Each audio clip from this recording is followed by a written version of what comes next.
Hello student, good morning. अब तक हमने स्वर संधि के बारे में पढ़ा था। आज हम व्यंजन संधि के बारे में पढ़ेंगे। तो हिंदी में जो व्यंजन संधि है उसके नियम चलते हैं, भेद नहीं होते। तो व्यंजन संधि क्या है? जिस प्रकार स्वर संधि पढ़ी थी वहाँ शब्द जो दो शब्दों का मेल हो रहा था, उन दोनों शब्दों में स्वरों का मेल हो रहा था। पहले शब्द के अंत में स्वर आ रहा था और दूसरे शब्द का पहला वर्ण भी स्वर था। तो वहाँ दोनों जगह स्वर थे, दोनों स्वरों का मेल होकर के एक नया स्वर बन रहा था, तो वहाँ स्वर संधि थी। लेकिन यहाँ व्यंजन संधि है, इसमें थोड़ा सा अंतर है। यहाँ पहले शब्द के अंत में व्यंजन आएगा और दूसरे शब्द का जो पहला वर्ण होगा वो स्वर या व्यंजन, उनमें से कोई सा भी हो सकता है। तो इसकी जो डेफिनेशन होती है वो इस प्रकार होती है कि पहले शब्द के अंत में जब व्यंजन हो और दूसरे शब्द का पहला वर्ण स्वर या व्यंजन हो, इन दोनों के मेल से इन जो बनने वाला नया शब्द है उसमें जो विकार या परिवर्तन आता है उसे ही व्यंजन संधि कहते हैं। तो देखिए किस प्रकार होता है। जैसे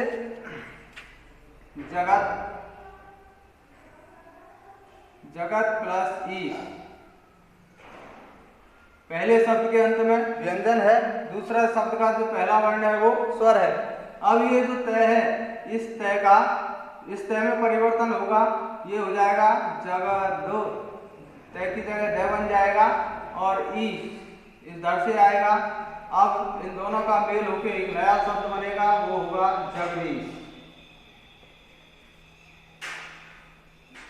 तय बदला हमारा द में बदला है, ये परिवर्तन हुआ है। तो यहाँ व्यंजन में परिवर्तन होगा। इसके बाद यदि व्यंजन भी आए, व्यंजन के बाद व्यंजन भी आ सकता है, न कि स्वर। ऐसा नहीं है कि स्वर ही आएगा, व्यंजन भी आ सकता है। जैसे अप प्लस द, तो देखो प आया है और प के बाद ज आया है, तो ज भी व्यंजन है, प भी व्यंजन है। तो ये प है, ये बदलेगा व में, ये प व में बदल जाएगा। इस प्रकार शब्द बन जाएगा अब्ज। अब्ज का अर्थ कमल होता है। अप यानी पानी, ज यानी जन्म लेने वाला, ये होता है कमल का पर्यायवाची। इस तरह तो ये हमारी डेफिनेशन थी, परिभाषा थी। इस तरह फिर समझ लो, जब पहले शब्द के अंत में व्यंजन हो, दूसरे शब्द का पहला वर्ण स्वर या व्यंजन हो, तो इनके मेल से जो व्यंजन में पहले शब्द का अंतिम वर्ण होता है उसमें जो परिवर्तन आता है उसे ही व्यंजन संधि कहते हैं। जैसे हमने अभी एग्जाम्पलों के आधार पर देखा था, जगत प्लस ईश, तो तय द में बदला और द में ई की मात्रा यानी स्वर मिल गया, तो वह शब्द बन गया जगदीश। अप प्लस ज, प का परिवर्तन ब में हुआ, ब में बदल गया, इस प्रकार शब्द बना ज। तो ये तो डेफिनेशन थी। इसके बाद हमारे जो पहला नियम है वो आता है इस तरह, यदि पहले शब्द के अंत में क च ट त प आए, क च ट त प, पहले शब्द के अंत में यदि क च ट त प आए और इनके बाद क च ट त प के बाद यदि स्वर आए, कोई भी स्वर हो सकता है। 11 जो स्वर होते हैं हिंदी में उनमें से कोई सा भी स्वर हो सकता है। किसी भी वर्ग का तीसरा या चौथा वर्ण हो सकता है। हिंदी में 5 वर्ग होते हैं, क वर्ग, च वर्ग, ट वर्ग, त वर्ग, प वर्ग। इन पांचों वर्गों में 5-5 वर्ण होते हैं। तो उन पांचों वर्णों में से तीसरा या चौथा वर्ण आना चाहिए। जैसे क का तीसरा या चौथा वर्ण ग या घ, च का ज झ, ट का ड ढ, इस तरह द ध, ट का द ध, प का होता है ब भ। तो तीसरा या चौथा वर्ण आया है तो भी, और इसके अलावा यदि ये रह व, इनमें से कोई सा भी वर्ण आ जाए तो ये जो क च ट त प है, यानी पहले जो वर्ण है, सभी वर्गों के पहले वर्ण अपने ही वर्ग के तीसरे वर्ण में बदल जाते हैं। अपने ही वर्ग के यानी क का जो वर्ग है उसमें जो 5 वर्ण आते हैं, उन पांचों वर्णों में से ये तीसरे वर्ण में बदल जाएगा। यानी क का ग हो जाता है, च का ज हो जाता है, ट का ड हो जाता है, त का द हो जाता है, प का ब हो जाता है। फिर समझो, यदि क च ट त प के बाद क च ट त प, क च ट त प के बाद कोई भी स्वर आ जाए, कोई भी स्वर ए आ ई ऊ री ए ऐ ओ औ इनमें से कोई सा भी स्वर आ जाए या किसी भी वर्ग का तीसरा चौथा वर्ण आ जाए। 5 वर्ग होते हैं, 5 वर्गों में से कोई सा भी वर्ण आ जाए तीसरा या चौथे नंबर का, या ये रेलवे आ जाए, इन्हें अंतस्थ व्यंजन कहा जाता है। तो इनमें से आने पर ये जो क है वो ग में बदल जाता है, च ज में बदल जाता है, ट ड में बदल जाता है, प द में बदल जाता है, प भ में बदल जाता है। इसके कुछ उदाहरण इधर देखते हैं, जैसे दिक प्लस अंबर। अब देखो दिक प्लस अंबर, क आ रहा है, क के बाद स्वर आया है, क के बाद स्वर आया है तो क का परिवर्तन होगा, क बदलेगा हमारा, ये जो क है बगले में हलंत वाला आएगा। पहले शब्द का जो अंतिम वर्ण है वो हमेशा हलंत के साथ आएगा, क्योंकि ये जो क है ये इसका ये इसमें ए छपा हुआ है, इसका जो वर्ण विन्यास होगा वो एस इस प्रकार होगा, तो अंत में ए आएगा। ये नहीं है, इस तरह का वर्ण नहीं आएगा, हमें सिर्फ ये ऐसा वर्ण आएगा, ये क्योंकि ये शुद्ध व्यंजन है। ठीक है, तो क बदलेगा ग में, क बदलेगा ग में, क का ग बन गया। अब शब्द बन जाएगा दिगंबर, क ग में बदल गया, ए इस ग में मिल जाएगा तो शब्द बन गया दिगंबर।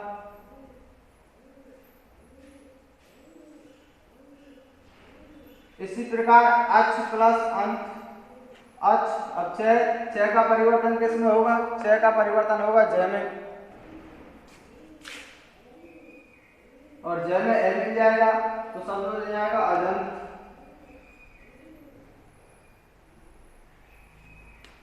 सट प्लस आनंत, ट का परिवर्तन ड में होगा, ट का ड बन जाता है, ट का बन जाता है ड, ट का परिवर्तन ड में हो जाएगा तो शब्द बन जाएगा सदानंद।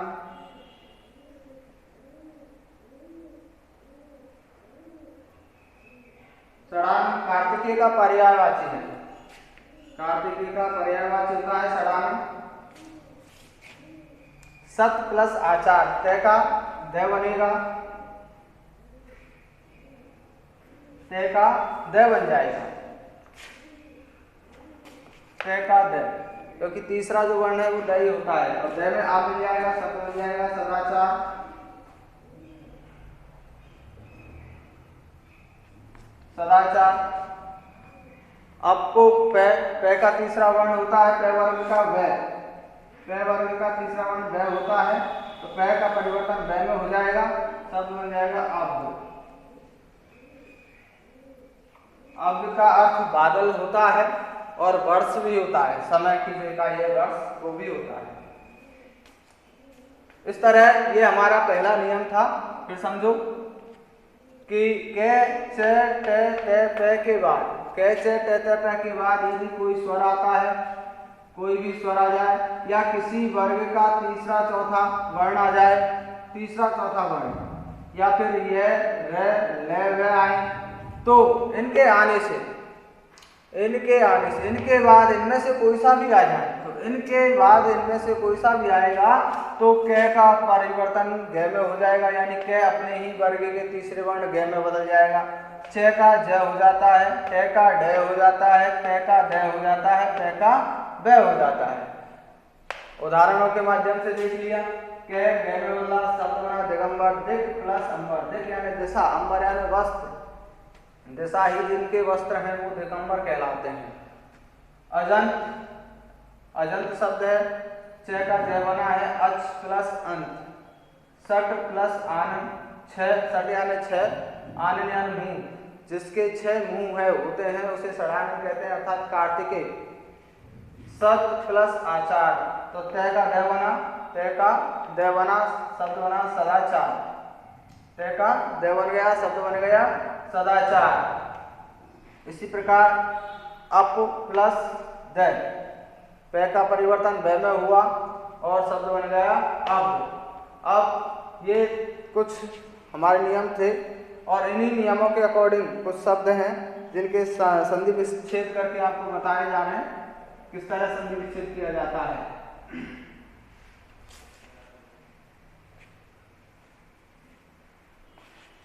देखो जैसे शब्द आएंगे, आपको कुछ शब्द आ गए, शब्द कैसे बदलने हैं। वागीश शब्द आ गया, वागीश, वागीश। और शब्द आ गए, दिग्दर्शन आ गया,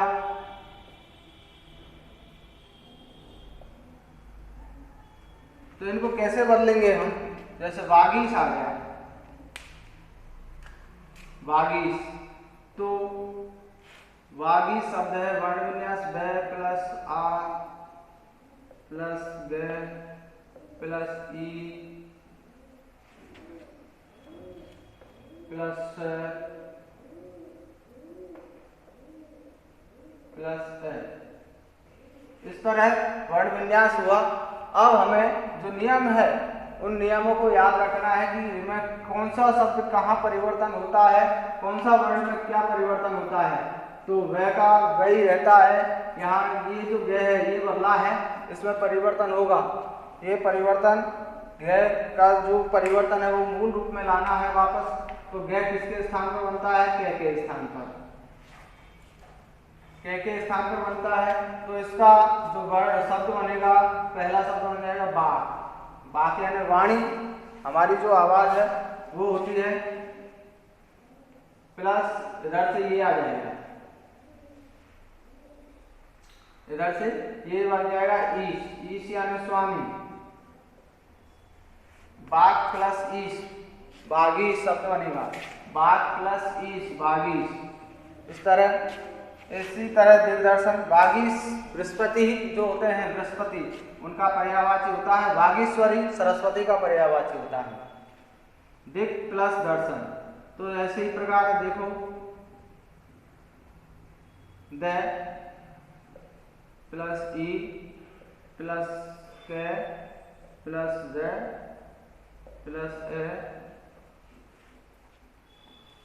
प्लस रे प्लस प्लस न, इस तरह वर्ण विन्यास हुआ। दिग्दर्शन, ये सब वर्ण विन्यास हुआ। अब देखो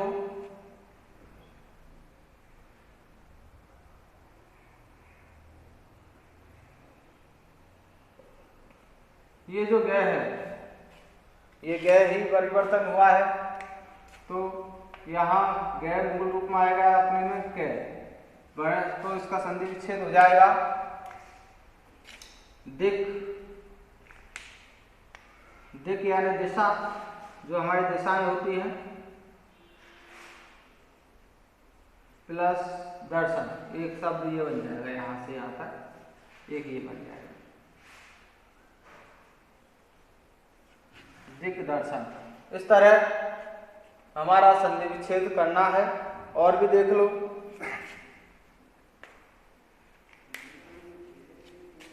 और भी देखो,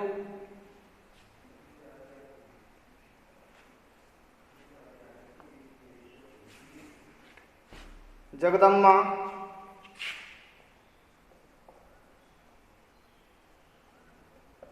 जगदम्मा शब्द आ गया, या फिर आ गया सदधर्म,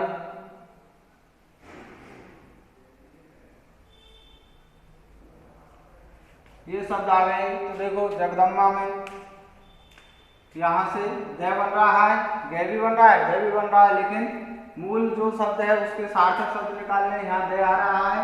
तो ये इसका संधि विच्छेद होता है, जगत प्लस अम्मा, इसका होगा सत्व प्लस धर्म। इस तरह वो हो गए संधि विच्छेद। और भी आते हैं हमारे ऋग्वेद,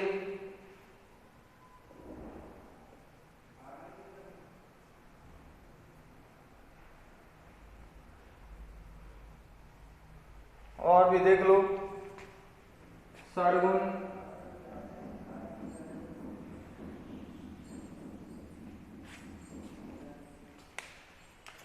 तो ऋग्वेद का यहाँ गे आ रहा है, यहाँ डे आ रहा है, यहाँ से परिवर्तन होगा तो ऋग और ऋग प्लस वेद।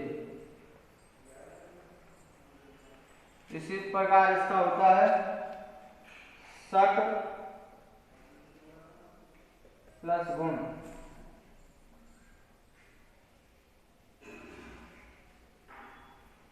सट प्लस गुण, इस तरह संधि विच्छेद करने होते हैं हमें, और भी होंगे। अब मैं समझता हूँ ये पहला जो नियम है ये समझ में आया होगा आपके। अब कुछ आपको एक्सरसाइज अभ्यास के लिए कुछ शब्द दे रहा हूँ, तो उनको आपको करना है, ठीक है।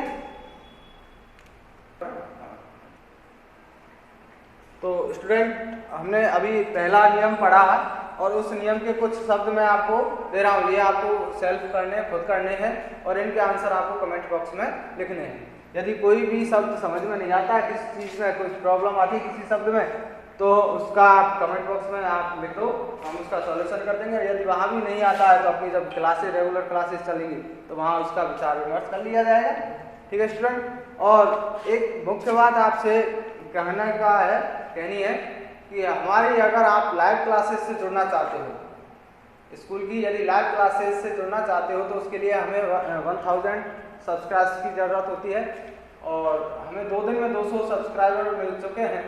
अगर आप लाइव क्लासेस से जुड़ना चाहते हो तो ज़्यादा से ज़्यादा हमारे अपने चैनल, अपना स्कूल का, इसको सब्सक्राइब कीजिए ताकि आपको लाइव क्लासेस यहाँ उपलब्ध हो सके, ठीक है।